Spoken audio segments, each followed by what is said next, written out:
तो ये यज्ञ किस लिए करते हैं सात्विक लोग?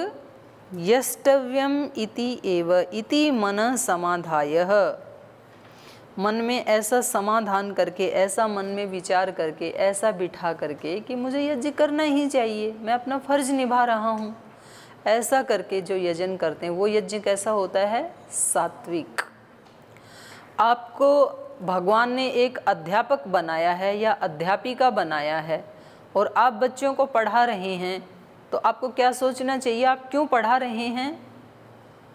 पढ़ाना ही चाहिए, क्योंकि मैं एक अध्यापक हूँ और करूँगा क्या? तो ये मेरा फर्ज है पढ़ाना। आप सैलरी के लिए नहीं पढ़ा रहे हैं।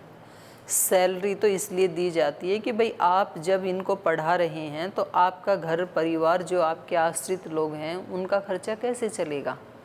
तो वो तो जो बड़े होते हैं, गुरु होते हैं, तो इसलिए वो देते हैं। लेकिन वास्तव में व्यक्ति कोई काम क्यों करता है?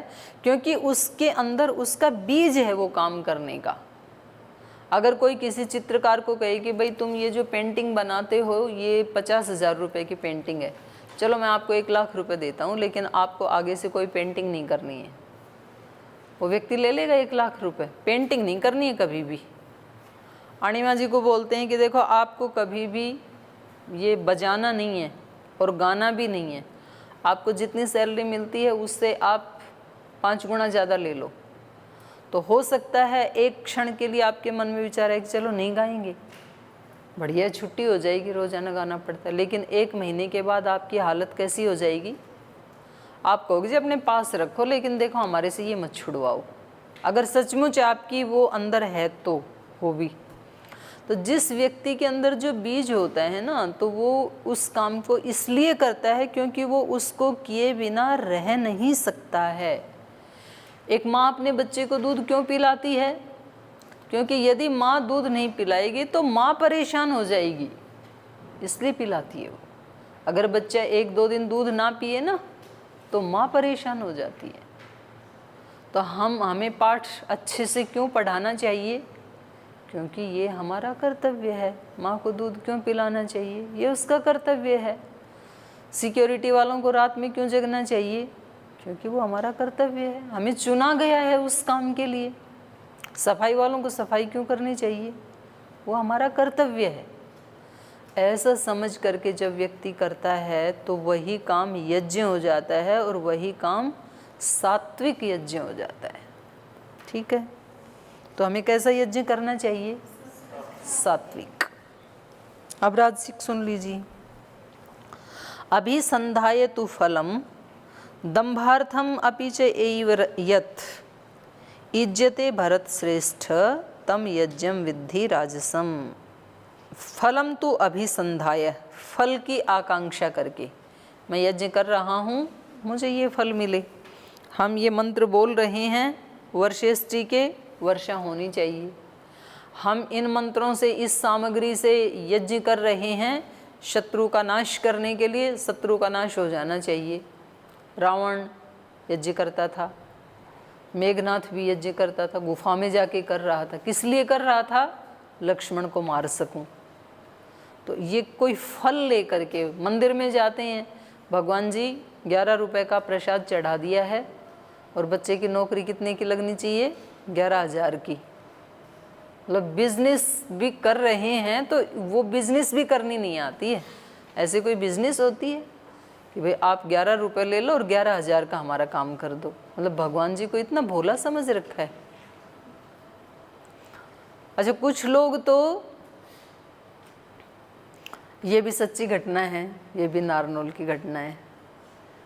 एक व्यक्ति हैं, वहाँ पर उन्होंने आरा मशीन लगाई और लगभग 1 महीना हो गया, तो कोई लकड़ी लेके ही नहीं आ रहा वहाँ आरा मशीन पे। तो वहाँ एक हनुमान जी की मूर्ति थी, तो वो उसको रोज़ाना वहाँ उस पर सिंदूर चढ़ाएं, वहाँ दिया जलाएं, वहाँ पर प्रसाद भी मंगलवार को बांटें। और 1 महीना हो गया आरा मशीन खोले, एक ग्राहक ना आए वहाँ पे। तो वो जो उनका लड़का था वो अपने पिता से कहने लगा, बोल पिताजी इसको मूर्ति को उठा के डालो यहाँ से। पिता श्रद्धालु था। तो ये कुछ नहीं करते यहाँ, फालतू में यहाँ 1 महीने से बैठे हैं। तो ऐसे भगवान का हमें क्या करना है? जो एक भी ग्राहक नहीं ला रहा, कोई लकड़ी नहीं लेके आ रहा यहाँ, तो इनको उठा के डालो यहाँ से। तो उनके पिता ने कहा बेटा ऐसे नहीं बोलते हैं देवता के बारे में, देखो ये ऐसे सोचना भी ना गलत संस्कार बनते हैं, तो हम अपना काम किए जाएं। बोले नहीं देखो, या तो आप इसको यहाँ से हटा दो, और नहीं तो मैं इसको उठा के फेंक रहा हूँ वहाँ नहर में, नाले में। बहुत दिन हो गए हैं, फालतू में इसकी पूजा किए जा रहे हैं। एक आधा ग्राहक तो इसको भी तो सोचना चाहिए भाई, जब ये मेरी इतनी भक्ति कर रहे हैं तो कुछ तो हमारा भी ख्याल रखें, जब हम इनका इतना ख्याल रखते हैं तो खैर उनकी वो बातचीत होते होते, और वो मतलब लड़के थोड़े से जवान में ऐसे होती भी है, तो वो उसको जैसे ही उठा के ऐसे लेके चलने लगा कि डालूंगा नहर में उसको, मूर्ति को। तो जैसे उठा के चलने लगा तो उधर से एक ट्रैक्टर आ गया लकड़ी का भर करके।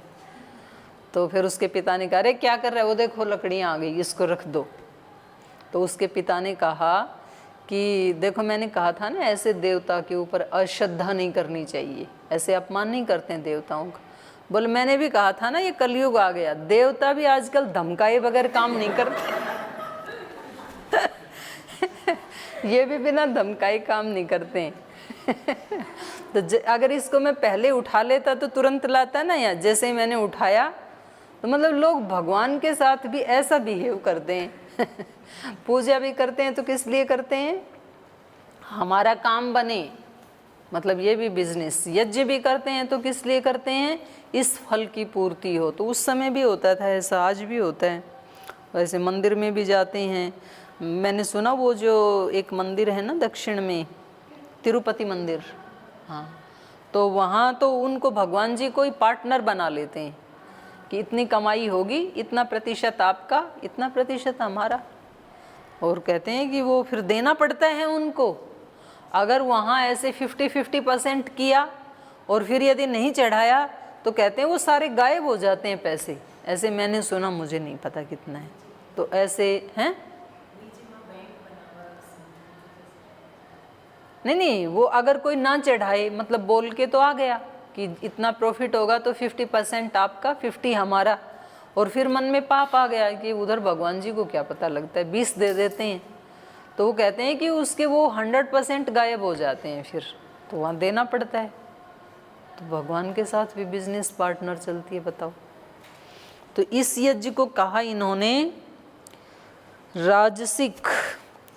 अभिसंधाय तु फलम, पहले फल को रख करके सामने, फल की इच्छा को लेकर के तब यजन करते हैं। या तो दम्भार्थम अपि च एव, या दिखाने के लिए भी करते हैं, दिखावटी भी करते हैं कि देखो हम कितने महान हैं, हम रोज यज्ञ करते हैं, और ये पड़ोसी है, ये तो किसी काम का नहीं है, सुबह उठते ही अपने खेत में चला जाता है हल ले करके।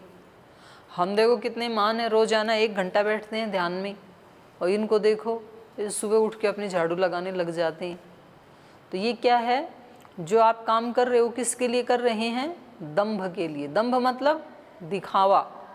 तो दिखावे के लिए जो काम किए जाते हैं वो कैसे होते हैं? राजसिक। और राजसिक कामों का फल क्या होता है? विष। इसको याद रखो, राजसिक कर्मों का फल होता है जहर जैसा। जहर जैसा क्यों कहा? जहर ही कह देते, विषम इव ऐसे कहा। विषम इव क्यों कहा? विष ही कह देते कि इनका फल तो विष होता है। इसलिए नहीं कहा कि विष तो एक बार मारता है, लेकिन ये तो विष जैसे हैं, बार बार मारते हैं ये, इनसे तो विष भी अच्छा। वो बोलते हैं ना कि बार बार मरने से तो एक बार ही मरना अच्छा है। हम तो रोजाना मरते ही रहते हैं, आत्मा को इतनी बार मारते हैं हम, तो इस बार बार मरने से तो देश धर्म के लिए एक बार मरना अच्छा होता है। अभिसंधाय तु फलम दंभार्थम अपि चैव यत् इज्जते भरत श्रेष्ठ। हे भरत श्रेष्ठ अर्जुन,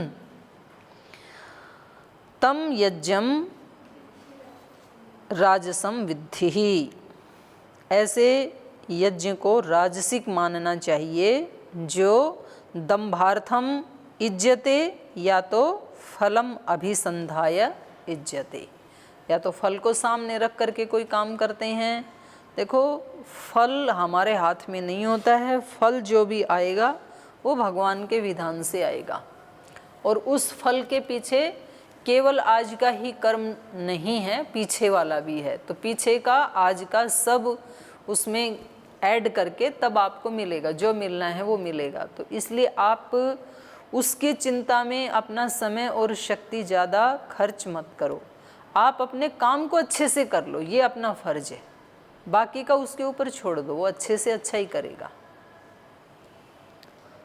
अब तीसरा यज्ञ सुन लीजिए। तीसरा भी यज्ञ है। विधिहीनम असृष्टान्नम मंत्रहीनम अदक्षिणम श्रद्धा वीरहितम यज्ञम तामसम परिचक्षते। विधिहीनम, शास्त्र विधि से हीन, जैसा शास्त्र में कहा है वैसा यज्ञ नहीं करते हैं। शास्त्र में कहा घी से यजन करो, सुगंधित पुष्टिवर्धनम, सुगंधित वस्तुएं डालो, पुष्टिकारक वस्तुएं डालो। और ये क्या डालते हैं उसमें? मांस के टुकड़े डालते हैं।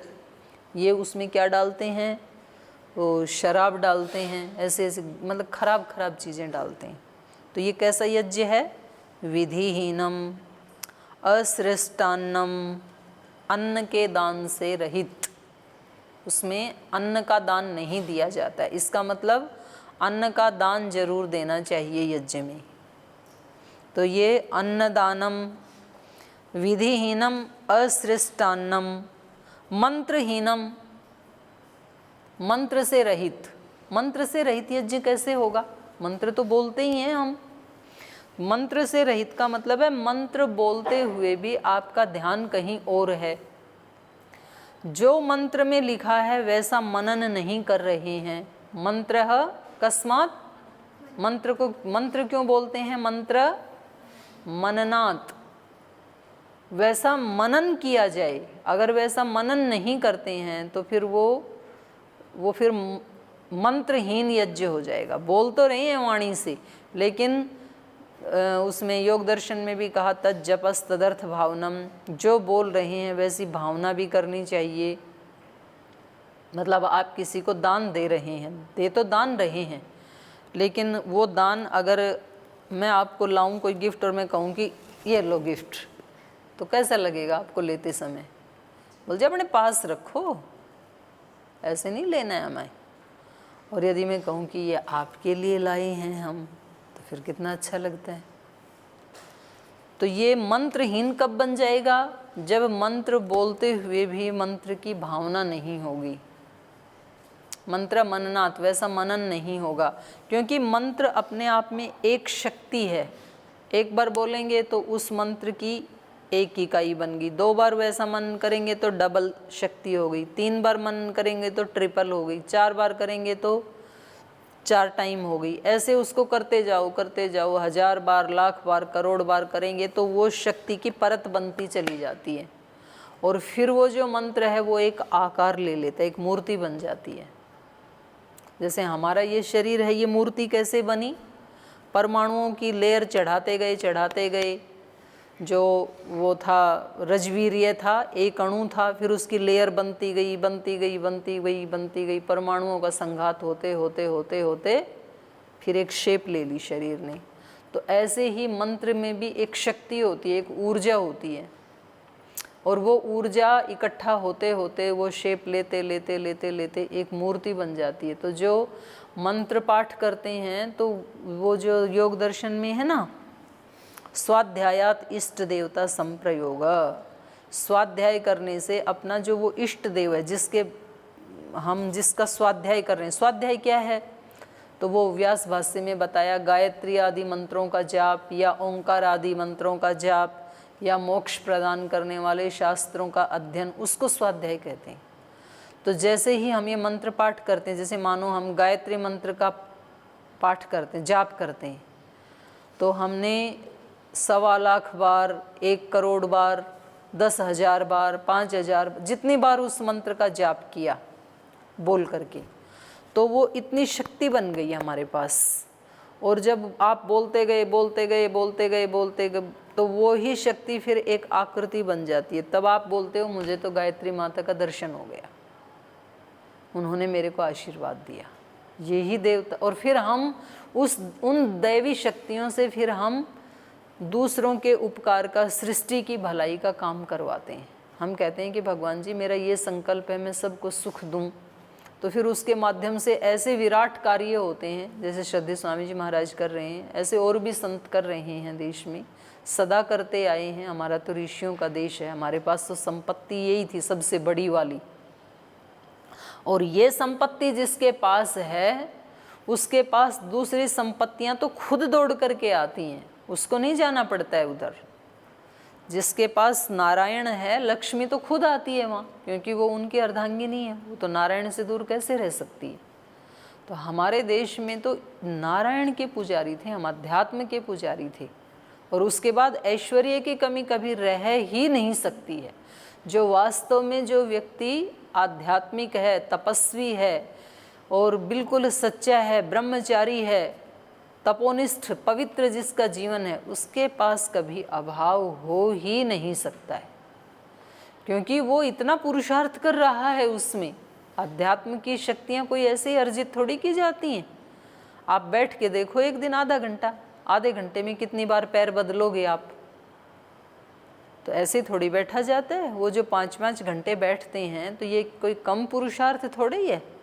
थोड़ी देर आप चुप रह करके देखो, मौन रह करके, एक दिन देखो मौन रह करके, तो कितने काम अटक जाते हैं। बार बार मन करता है अरे ये काम छूट गया, फ़ोन करना था उसको, बहुत ज़रूरी काम था, पर चलो आज तो मौन है। कितनी बार आपका मन कुलबुलाएगा एक दिन में। और उन्होंने पूरा जीवन 10-10 साल, 20 साल, 30 साल, 40 साल बैठे हैं मौन में। तो ये शक्तियाँ ऐसे ही अर्जित नहीं की जाती हैं, तो उनके लिए बहुत पुरुषार्थ करना होता है। तो ये मंत्रहीन नहीं होना चाहिए। यज्ञ जब हम करते हैं तो जो हम मंत्र बोल रहे हैं वैसी हमारी भावना भी होनी चाहिए। अगर वैसी भावना नहीं है, मन कहीं और भटक रहा है, मुख से गायत्री मंत्र बोल रहे हैं, तो ये यज्ञ कैसा हो गया? तामसिक। क्योंकि ये यज्ञ कैसा है? मंत्रहीन। मंत्रहीनम अदक्षिणम, दक्षिणा से रहित। यज्ञ में दक्षिणा जरूर देनी चाहिए। जब यज्ञ पूरा हो जाता है ना, तो यज्ञ करने वाले जो पुरोहित हैं, जैसे हमारे जैसे लोग हैं, अभी तो चलो सन्यासी हो गए या ब्रह्मचारी हैं जैसे, तो जब हम ब्रह्मचारी थे तो जैसे कभी घर परिवार में जाते हैं तो वहाँ वो यज्ञ तो करवाते ही हैं। जब हम जाएंगे तो फिर उठते समय ये लगता है कि भाई ये तो घर वालों को ये लगता है ये तो अपने घर के ही सदस्य हैं, सन्यासी हैं, ब्रह्मचारी, पर हैं तो हमारी ही बहन बेटी या हमारा ही बेटा। तो उनको लगता है इनको क्या दक्षिणा देनी है, कोई बाहर से बुलाते तो देते। तो लेकिन मैं उठती नहीं थी, मैं कहती थी मैं यहाँ आसन से तब उठूँगी पहले मुझे दक्षिणा दो, नहीं तो आपका यज्ञ व्यर्थ हो जाएगा। मतलब ये मेरे लिए नहीं, आपके लिए मांग रही हूँ मैं, भले ही आप 1 रुपया दे दो। उसमें मतलब ये डिमांड नहीं है कि हमें इतना ही दो, लेकिन क्योंकि यजमान को तो पता ही नहीं बेचारे को, तो वो तो सोचता है कि जब जाएंगे तब दे देंगे, लेकिन वो यज्ञ तो अधूरा रह जाएगा। तो यज्ञ में दक्षिणा जरूर होनी चाहिए। और श्रद्धा विरहितम, आपने दक्षिणा भी दी, आपने मंत्र भी बहुत अच्छे से सस्वर उच्चारण किया और आपने अन्न भी दिया, लेकिन श्रद्धा नहीं थी बिल्कुल भी, दिखावे के लिए कर रही थी, मन इधर उधर भटक रहा था। तो यदि श्रद्धा नहीं है तो ये यज्ञ कैसा हो जाएगा? तामसम परिचक्षते, तामसिक यज्ञ हो जाएगा। अब अपने अपनी स्थिति का अपने आप अवलोकन कर लें। हो सकता है कि कोई व्यक्ति यज्ञशाला में बैठ करके भी तामस या राजसिक यज्ञ कर रहा हो, और हो सकता है कोई व्यक्ति किचन में बैठा हुआ भी अपना काम ऐसे कर रहा है कि वो सात्विक यज्ञ बन जाए। ये यज्ञ हमारे यज्ञशाला तक सीमित नहीं रहते, हमारे सब कामों में भी वो यज्ञ आगे चल रहा है। वो तो शुरुआत है यज्ञशाला में। तो हमें अपने सारे कर्मों को कैसा बनाना चाहिए? यज्ञीय। और यज्ञ भी कैसा? सात्विक यज्ञ। सात्विक यज्ञ क्या है? सात्विक यज्ञ क्या है? ना, अभी तो बताया मैंने। सात्विक यज्ञ क्या है? मेरा कर्तव्य है ये सोच के करना। आप जो भी काम करते हैं, जब आप ये सोच के करेंगे कि ये मेरा कर्तव्य है, हो सकता है आप बहुत अच्छा कर रहे हैं और दूसरा आदमी आपको डांट रहा है, तो आप बोलोगे कि लो डांट ही रहे हो तो मेरे को भी नहीं करना, संभालो अपना, या करूँगा तो कैसा करूँगा, उल्टा पुल्टा करूँगा। कोई जो वो घर में आती है ना, बाई आती है बर्तन साफ़ करने के लिए, तो वो जो घर की मालकिन है वो बोली देखो आप कल भी ना थोड़ा इनको ठीक से रगड़ा नहीं आपने, बर्तनों को थोड़ा झूठा छोड़ गई थी। अब वो कहती मैं रोज़ इतने अच्छे साफ़ करके जाती हूँ, फिर भी इसको तो कुछ ना कुछ मीन मेख निकालनी है। बोले फिर इसको निकालनी है तो आज मैं भी उसको, वो लगाती नहीं है, ऐसे ऐसे डुबो डुबो के ऐसे ऐसे पटक पटक के जाती है उसमें छीके में बर्तनों को। तो उस समय उसको क्या सोचना चाहिए कि ये तो मेरा राजसिक तामसिक कर्म हो जाएगा। उसको जो कहना है कहे, मैं बर्तन साफ़ किस लिए कर रही हूँ, क्योंकि ये मेरा फ़र्ज है, इस समय मेरी ड्यूटी क्या है, बर्तन साफ़ करना।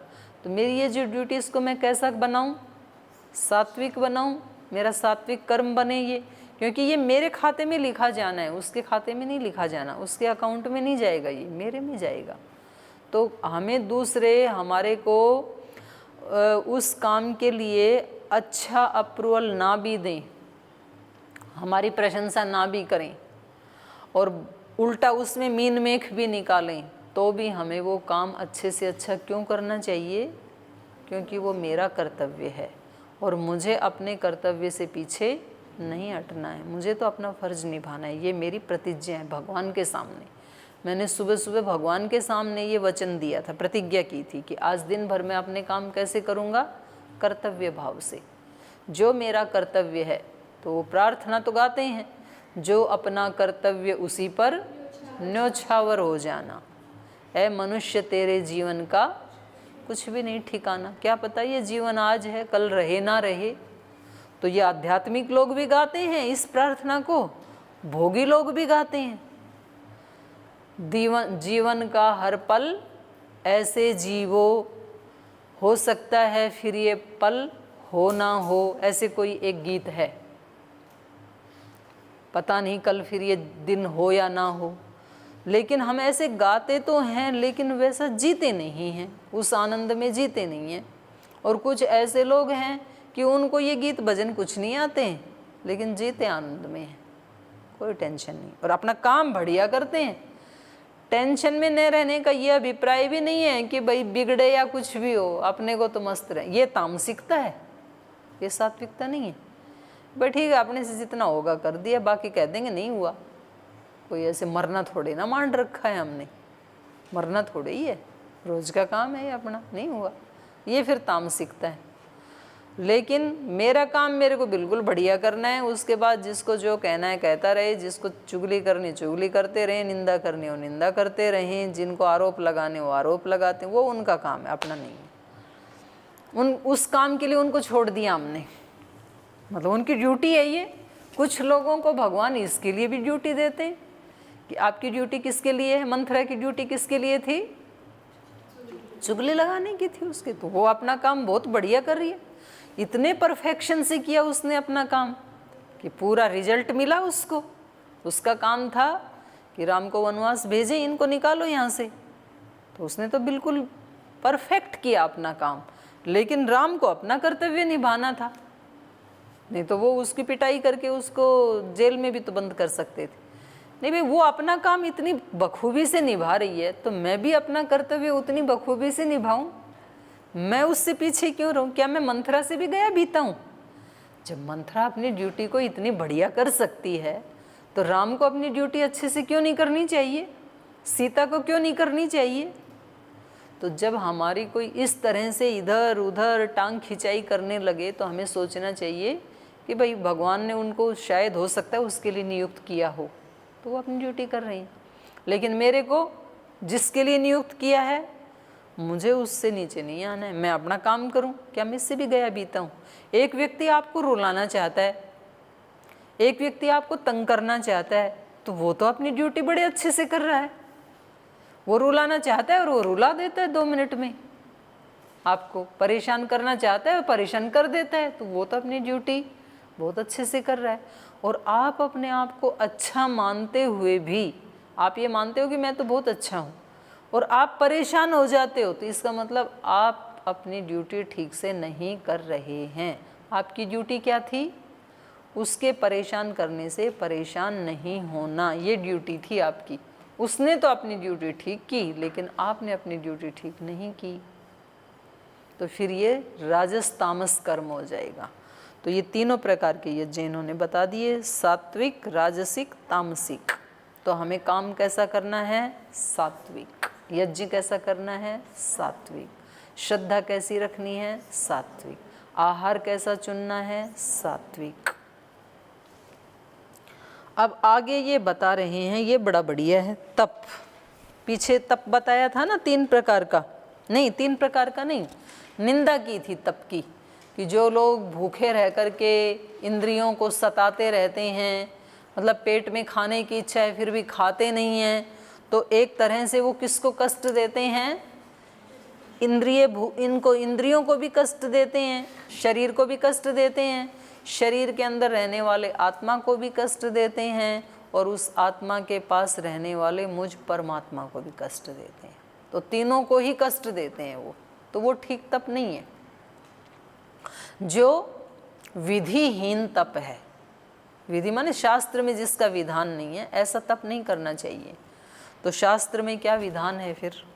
तो कह रहे हैं शास्त्र में 3 प्रकार के तप हैं। एक शरीर का तप, दूसरा वाणी का तप, तीसरा मन का तप। क्योंकि हम 3 से ही कर्म करते हैं, तो ये हमें पढ़ना ये बड़ा इंटरेस्टिंग है, और ये हमें हमेशा याद भी रखना है। क्योंकि तप के बिना कभी भी कोई चीज़ मिलती नहीं है। तप के बिना तो ईश्वर ने भी ये सृष्टि नहीं बनाई। उपनिषदों में आता है कि ब्रह्म अकेला था, तो उसने सोचा एको हम बहुश्याम, मैं तो अकेला हूँ, तो क्यों ना मैं अपने रूप का विस्तार कर लूँ। व्यक्ति भी ऐसे सोचता है, जब वो अकेला होता है तो वो सोचता है कि क्यों ना मैं अपने रूप का विस्तार करूँ। तो फिर वो शादी करता है, बच्चे पैदा करता है, संबंध बढ़ाता है। सन्यासी है तो वो गुरुकुल खोलता है, आश्रम खोलता है, अपने शिष्य बनाता है, कुछ ना कुछ तो करेगा। लेकिन व्यक्ति, उसकी ये प्रवृत्ति है, और ये भगवान की भी है, एको हम बहुश्याम।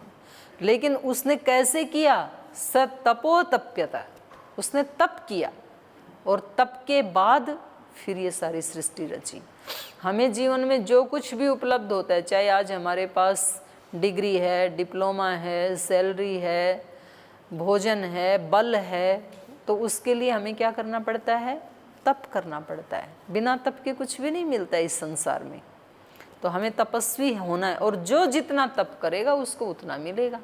10% तप करेगा तो 10% मिलेगा, 50% करेगा तो 50% फल मिलेगा, 100% तप करेगा तो 100% रिजल्ट मिलेगा। हमें जितना चाहिए उतना करना है, किसी को दिखाने की ज़रूरत नहीं है।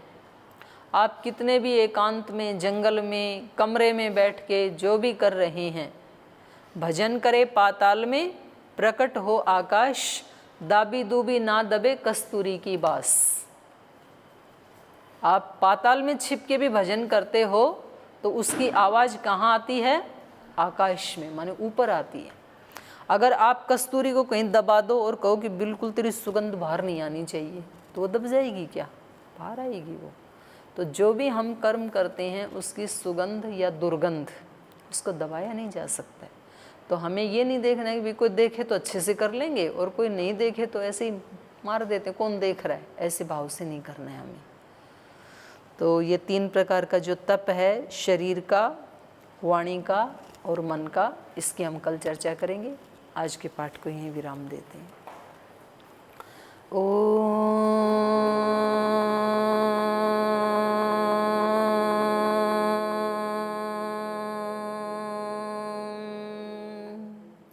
शांति शांति शांति।